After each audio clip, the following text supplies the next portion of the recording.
नमस्कार, मैं हूं विजयश्री और स्वागत है आपका सियासत नगरी में। तमिलनाडु के मुख्यमंत्री एम.के. स्टालिन ने भाजपा शासित राज्यों पर तीखा हमला बोला है। कल्लाकुरिची में एक कार्यक्रम को संबोधित करते हुए उन्होंने कहा कि भाजपा शासित राज्य एक अलग भारत जैसे हो गए हैं, जहां गरीबी, धार्मिक हिंसा, हत्याएं और बेरोजगारी आम बात बन चुकी है। स्टालिन ने दावा किया कि इन राज्यों की स्थिति बेहद खराब है और वहां के आम लोग बुनियादी समस्याओं से जूझ रहे हैं।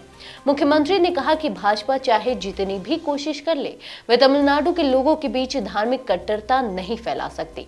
उन्होंने जोर देकर कहा कि तमिलनाडु की पहचान हमेशा एकता, भाईचारे और सामाजिक सद्भाव से रही है। यहाँ के लोग नफरत और विभाजन की राजनीति को स्वीकार नहीं करते। स्टालिन ने कहा कि तमिलनाडु के लोग शांति और आपसी सौहार्द को सबसे ज्यादा महत्व देते हैं और भाजपा के झांसे में आने वाले नहीं है। अगर कोई ताकत राज्य में शांति भंग करने की कोशिश करेगी तो सरकार सख्त कार्रवाई करेगी। एम.के. स्टालिन ने केंद्र सरकार पर परोक्ष रूप से निशाना साधते हुए कहा कि भाजपा शासित राज्यों में लोगों को धर्म और नफरत की राजनीति में उलझाकर असली मुद्दों से भटकाया जा रहा है। उन्होंने कहा कि इन राज्यों में रोजगार, शिक्षा और विकास जैसे अहम सवालों की जगह धार्मिक ध्रुवीकरण को बढ़ावा दिया जा रहा है। इसके उलट तमिलनाडु में द्रविड़ मॉडल की सरकार सामाजिक न्याय, समानता और समावेशी विकास के रास्ते पर काम कर रही है। स्टालिन ने कहा कि तमिलनाडु में हर धर्म और हर वर्ग के लोग आगे बढ़ रहे हैं, क्योंकि यहाँ सरकार की प्राथमिकता रोजगार और विकास है।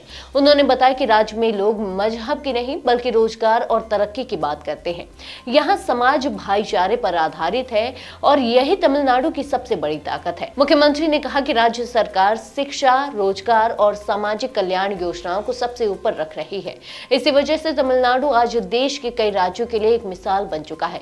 उन्होंने कहा कि दूसरे राज्यों को भी तमिलनाडु के मॉडल से सीख लेनी चाहिए। खासकर भाजपा शासित राज्यों को इस पर गंभीरता से विचार करना चाहिए। स्टालिन ने आरोप लगाया कि भाजपा धार्मिक हिंसा और नफरत की राजनीति कर देश के सामाजिक ताने बाने को नुकसान पहुंचा रही है और भाईचारे की दुश्मन बन चुकी है।